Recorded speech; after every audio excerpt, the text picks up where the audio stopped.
हम पति पत्नी बहुत ही खुश थे, पर पता नहीं अचानक से कुछ महीनों से क्या हो गया था। मेरे पति मुझसे ज्यादा मेरी पड़ोसन की बातें मानते थे। जब देखो वह पड़ोसन की बातें करते रहते थे, वो ऐसी है, वो वैसी है, वगैरह वगैरह। एक दिन किसी बात पर मेरे पति इतना ज्यादा गुस्सा हो गए कि मुझसे बोले, अब तुम इस घर से निकल जाओ। मैं समझ नहीं पा रही थी आखिर मेरे पति इतना गुस्सा क्यों हो गए। पति पत्नी में झगड़ा तो हर घर में होते रहती है, पर इस तरह की नौबत तो तभी आती है जबकि पति के मन में कुछ चल रहा होता है। मेरे पति भी मेरी एक भी बात नहीं सुन रहे थे और कह रहे थे, तुम चुपचाप से घर से निकल जाओ। मैं बहुत रो रही थी, गिड़गिड़ा रही थी और उनसे माफी मांग रही थी कि मुझे माफ कर दीजिए, मुझसे अब कोई भी गलती नहीं होगी। पर मेरे पति मेरी बात सुन नहीं रहे थे। उसी समय मेरी पड़ोसन आ गई और मेरे पति से कहने लगी, इन्हें कुछ दिनों का मोहलत दे दीजिए, आपको मुझ पर तो विश्वास है ना। और फिर मेरे पति ने मेरी पड़ोसन की बात मान ली। मैं आश्चर्यचकित होकर अपने पति को देख रही थी कि इतनी देर से मैं अपने पति के आगे रो रही थी, गिड़गिड़ा रही थी, पर मेरे पति थे कि मेरे हाथ पकड़कर मुझे घर से ही निकाल रहे थे। जैसे ही मेरी पड़ोसन ने कहा कि इन्हें एक और मौका दे दीजिए, मेरे पति ने मेरा हाथ छोड़ दिया और मेरे हाथ को चूमने लगे और मुझे घर के अंदर ले आए। दरअसल मेरी शादी के 10 साल हो गए थे, पर मुझे अभी तक कोई बच्चा नहीं हुआ था। शुरू शुरू में तो हमें लगा कि सब ठीक हो जाएगा, पर वक्त यूं ही चलता गया। हमने बहुत सारे डॉक्टर से दिखाए, पर कुछ पता न चल पा रहा था आखिर क्या कारण है। बच्चा ना होने के कारण मेरे पति मेरे साथ अच्छा व्यवहार नहीं कर रहे थे। वह बात बात पर मुझसे लड़ने लगते थे और मैं कुछ ना कर पा रही थी। एक दिन अचानक से मेरी पड़ोसन मेरे घर आई और अपना बच्चा, जो कि लड़की थी, मेरी गोद में दे दिया और मुझसे बोली, इसे तुम अपने पास ही रखना, ये तुम्हारी ही बच्ची है। आज से तुम इसकी माँ हो और यह तुम्हारी बेटी। और यह कहकर वह तुरंत वहां से चली गई। मैं और मेरे पति कुछ ना बोल पाए और फिर हम दोनों बहुत ही खुश हो गए कि चलो भगवान ने हमारी सुन ली, एक बच्ची को हमारी गोद में दे दिया। और फिर उसी रात हमारी वह पड़ोसन जिसने हमें बच्चा दिया था, घर छोड़कर चली गई। हम लोगों को बहुत ही आश्चर्य हुआ, लेकिन जैसे जैसे सब बच्चा बड़ा हो रहा था, मेरे डर से बुरा हाल था कि अचानक से एक दिन मेरे पति मेरे पास आए और मुझसे कहने लगे कि रीता, मुझे लगता है कि अब मुझे दूसरी शादी कर लेनी चाहिए। तुम पिछले 10 सालों से तो जानती ही हो, मैं तुम्हारे कारण अपनी माँ के पास भी नहीं जाता हूँ। माँ मुझसे नाराज है। मेरी हिम्मत अब जवाब देने लगी है और मैं माँ का जवाब ज्यादा सामना भी नहीं कर सकता हूँ। जबकि सच तो यह है कि मैं भी औलाद चाहता हूँ। मुझे अपना सुना आंगन काटने को दौड़ता है। पर मैं तुम्हें इस बात का यकीन दिलाता हूँ कि दूसरी शादी के बाद भी मैं तुम्हें पहले जैसा ही रखूंगा। तुम ही इस घर की मालकिन रहोगी। मेरे पति मेरी आंखों में आंखें डालकर उस दूसरी शादी के लिए भीख मांग रहे थे। मैं तो ये सब सुनकर हिम्मत ही हार गई थी। मैंने बड़ी हिम्मत करके कहा कि सीधी तरह से क्यों नहीं कहते हो कि मुझसे दिल भर गया है, क्योंकि साथ निभाने वाले साथ निभाते ही हैं, चाहे समस्या कितनी भी कठिन क्यों ना हो। मेरे पति बोले, मैं इस बात के लिए तुमको सॉरी बोलता हूँ, पर मैं अब अपनी बात पर टिका हुआ हूँ। अपने पति की बातें सुनने के बाद मेरे आंखों से आंसू थमने के नाम नहीं ले रहे थे। मैं अपनी किस्मत पर रो रही थी। उसी समय मेरी पड़ोसन मेरे घर आई और उसने मुझसे रोते हुए देखकर पूछा, क्या हुआ, क्यों रो रही हो। तो मैं बोली, मेरे पति ने दूसरी शादी की धमकी दी रखी है। मुझसे कहते हैं कि तुम मां नहीं बन सकती, तो इसलिए अब मैं दूसरी शादी करूंगा। बड़ी पड़ोसन बोली, तुम परेशान मत हो, सब कुछ ठीक हो जाएगा। वह मुझे बहुत देर तक समझाती रही, लेकिन मेरे दिल की बेचैनी कम नहीं हो रही थी, क्योंकि मेरी सास ने मेरे पति की दूसरी शादी करने के लिए इतना परेशान किया था कि मेरे पति उसी दिन मुझे घर से बाहर निकालकर तलाक की धमकी देने लगे। लेकिन उसी वक्त मेरी पड़ोसन मेरे घर आई और मेरे पति से कहने लगी कि रीता को थोड़ा सा समय दे दो, अगर उसके बाद भी उसने खुशखबरी नहीं सुनाई तो आप उसे घर से निकाल देना। मेरे पति पड़ोसन की बात सुनकर मुझे घर के अंदर ले आए और मैं बहुत हैरान थी कि मेरे पति सारी बातें पड़ोसन की क्यों सुनते हैं, क्यों मानते हैं। खैर मैं उनसे कुछ ना बोली। इस घटना के 4 दिन बाद ही मेरी पड़ोसन मेरे घर आई और कहने लगी, रीता, मुझे हॉस्पिटल लेकर चलो, मुझे डिलीवरी का दर्द हो रहा है। असल में मेरी पड़ोसन कविता कुछ महीने पहले ही हमारे पड़ोस में किराए के घर में रहने आई थी। वह बहुत ही अच्छी और दयालु औरत थी। वह पैसे से टीचर थी और उसके पति दूसरे शहर में जॉब करते थे।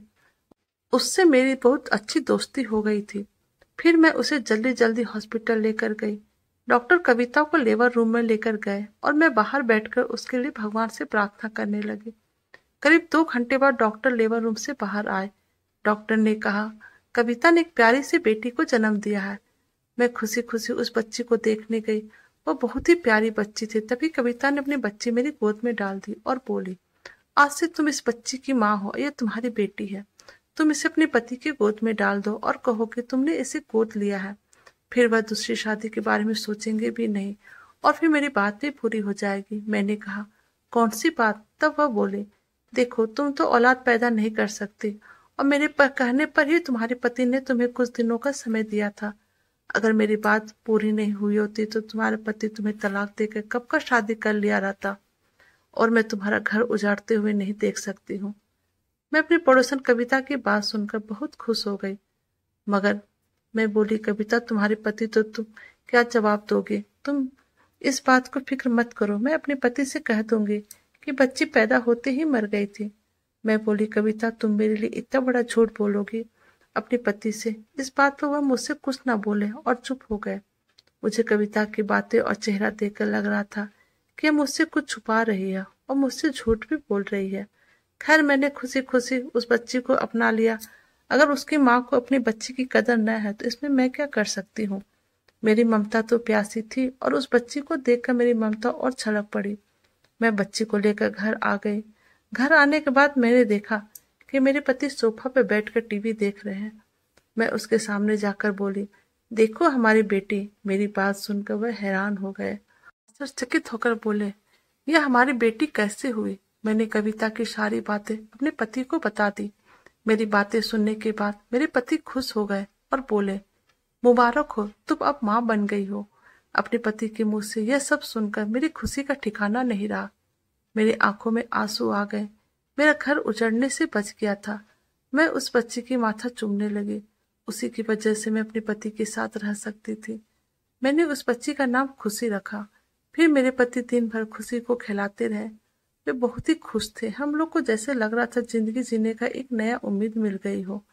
और फिर हमारे जीवन में अंधेरा छट कर फिर से घरों में खुशियों ने दस्तक दी हो। खुशी दिन भर खेलती रही, लेकिन जैसे ही रात हुई वह दूध के लिए रोने लगी। और फिर मैं और मेरे पति कभी खुशी को दूध पिलाते, कभी गोद में लेकर घुमाते फिराते। हम दोनों पति पत्नी कोशिश कर रहे थे कि वह चुप हो जाए, लेकिन 2-3 घंटा बीतने के बाद भी वह चुप नहीं हो रही थी। तो मेरे पति ने मुझसे कहा, अब मुझे इसका रोना बर्दाश्त नहीं हो रहा है। एक काम करते हैं, इसे इसकी माँ के पास चलते हैं। मैं बोली, हो सकता है यह दूध से ज्यादा अपनी माँ को खोज रही है, इसलिए रो रही है और अब चुप भी नहीं हो रही है। मेरा मन तो नहीं कर रहा था कि इसे अपने से दूर करे, लेकिन मैं उसके रोते हुए नहीं देख सकती थी। मुझे उसका रोना बर्दाश्त नहीं हो रहा था। फिर मैंने अपने पति से कहा, तुम आराम करो, मैं इसे लेकर कविता के पास जाती हूँ। मेरे पति बोले, ठीक है, तुम जाओ, मैं घर पर ही रुकता हूँ। मैं खुशी को लेकर कविता के घर पहुंची तो उसके घर के हर तरफ अंधेरा ही अंधेरा था। मुझे लगा कविता अपने कमरे में सो रही होगी, इसलिए मैंने कमरे का दरवाजा खोला तो कविता वहां नहीं थी। मैंने वॉशरूम चेक किया तो वो भी वहां नहीं थी। मैं बहुत हैरान हो रही थी, कविता इतनी रात को कहाँ जा सकती है। मैं ये सब सोच सोच कर परेशान हो रही थी कि तभी मेरी नजर एक टेबल पर रखे कागज पर पड़ी। मैं जल्दी से उस कागज को खोलकर पढ़ने लगी। उसमें लिखा हुआ था, प्यारी रीता, आज मैं तुम्हें अपनी जिंदगी का सबसे बड़ा राज बताने जा रहा हूँ। असल में मेरी बच्ची नाजायज है। मेरे पति को तो पता ही नहीं कि मैं मां बनने वाली हूँ, क्योंकि वह 2 साल से मेरे पास आए ही नहीं। बच्ची को देखकर मुझे बहुत दूर जा रहा हूँ। मेरी बच्ची जब बड़ी होगी तब तुम्हें एक और राज की बात पता चलेगी। तुम्हें मुझसे बहुत शिकायत होगी, मगर मैं अभी से तुमसे माफी मांग रहा हूँ। मुझे माफ को कर देना। मैं उस खत को पढ़कर बिल्कुल दंग रह गई थी। कविता शकल से इतनी शरीफ लगती थी और वह कैसे इतना गलत काम कर सकता है। और फिर वह नाजायज औलत को मेरी गोद में डालकर चली गई। यह बात सच था कि मुझे बच्चों की जरूरत थी, मगर नाजायज बच्चों की नहीं। मैं भारी मन के साथ घर आ गई। पति अब सो चुके थे। बच्ची को लेटाकर मैं भी लेट गई और सोचने लगी, ये सब बातों में अपने पति को कैसे बताऊंगी। रात भर मैं यही सोचती रही और सोचते सोचते मुझे नींद नहीं आई और फिर अंत में मैंने सोच लिया मैं अपने पति को नहीं बताऊंगी। सुबह हुई तो खुशी फिर से रो रही थी। मेरे पति बोले कि जाओ इसकी माँ को बुलाकर ले आओ। मैं बोली ठीक है, तुम बच्ची का ध्यान रखो, मैं इसकी माँ को लेकर आता हूँ। और फिर मैंने खुशी को अपने पति की गोद से दे दिया और फिर मैं कविता के घर चली गई। इसी बीच मैंने बहाना सोच लिया था कि फिर मैं जल्दी से वापस आई और बोली कविता तो अपने घर में नहीं है, उसका घर खुला पड़ा है और उसका घर खाली पड़ा है। मेरे पति बहुत हैरान से पूछने लगे कविता कहाँ जा सकती है। मैं बोली कल रात को जब मैं बच्ची को लेकर उसके घर गई थी तो वो कह रही थी कि अगर मैं यहाँ रही तो तुम्हें सारी जिंदगी मेरे एहसानमंद रहोगी, इसलिए मुझे यहाँ से हमेशा के लिए चले जाना ही बेहतर होगा। मैं समझी थी कि वह मजाक कर रही है, इसलिए कुछ भी कहे बिना वहां से चली आई और अब जाकर देखा तो वह घर में नहीं है। मेरे पति उसके लिए बहुत ही परेशान हो रहे थे। मैं दिल से ही भगवान से प्रार्थना कर रही थी कि मेरे पति को इस बच्चे की असलियत नहीं पता चलनी चाहिए। दिन यूं ही गुजरने लगी। मैंने खुशी के काम के लिए एक नौकरानी रख लिया। वह नौकरानी खुशी का सारा काम किया करती थी। खुशी ने मुझे दोबारा माँ बनने का सौभाग्य दिया था, क्योंकि जब खुशी आई थी तब उसके कुछ महीने बाद ही मैं माँ बन पाई थी। मैं तो बस खुशी का साथ खेलती थी। भगवान ने जब दोबारा माँ बनने का सौभाग्य मुझे दिया और जब इस बात का पता नौकरानी को चली तो वह मेरे पास आकर कहने लगे दीदी आप नजर उतार लो ताकि आपको दूसरा बच्चा खुशी की तरह ना हो। मैंने हैरानी से पूछने लगी क्या मतलब, तुम क्या कहा खुशी को? भगवान के पास वह अच्छी भली तो है। मेरी बातें सुनकर नौकरानी कुछ गड़बड़ाई, फिर वह बोली नहीं, और फिर जाकर अपना काम करने लगी। और मेरे पति खुशी को बहुत ही प्यार करते थे क्योंकि वह हमारी पहली औलाद थी। ऐसा भगवान ने मुझ पर कृपा की थी और मुझे दोबारा माँ बनने का सौभाग्य मिला था और मुझे एक बेटा दिया था। पर हम लोगों का प्यार किसी के लिए भी कम नहीं था। हम दोनों बच्चों से बहुत ही प्यार करते थे और धीरे धीरे समय गुजरता गया।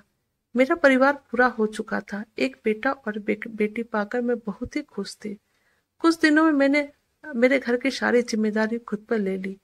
मैंने अपने पति से कहा मुझे एक और नौकरानी की जरूरत है।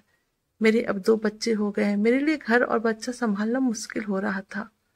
खुशी को तो अभी नौकरानी ही संभालती थी। खुशी अब 1 साल की होने वाली थी और अब वह चलने लगी थी। हम लोगों ने बहुत कोशिश किया कि हमें एक और नौकरानी मिल जाए अपने बेटे के लिए, पर हमें नौकरानी तो मिली नहीं। और जो नौकरानी हमारे पास थी वो खुशी को देखा करती थी, वह भी छोड़कर हमेशा के लिए अपने गांव चली गई। अब तो दोनों बच्चों की जिम्मेदारी मेरे ऊपर आ गई। खुशी ने चलना सीख लिया था, वह इधर उधर भागते रहती थी। 2 बच्चों को संभालना, घर का सारा काम मुझे खुद ही करना पड़ता था।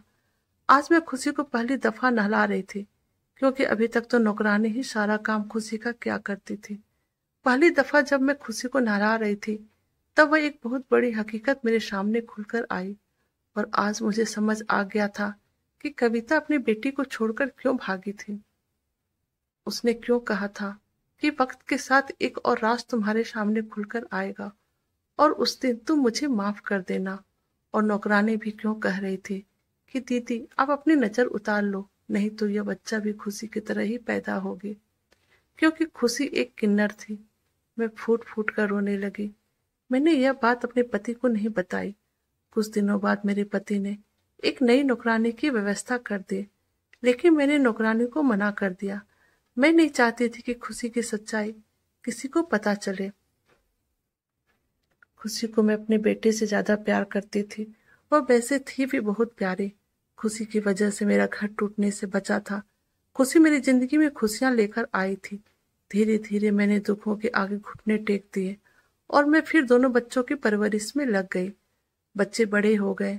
मेरा बेटा पता नहीं क्यों खुशी से बहुत ही नफरत करता था और यह सब देखकर मेरा दिल बहुत ही दुखता था।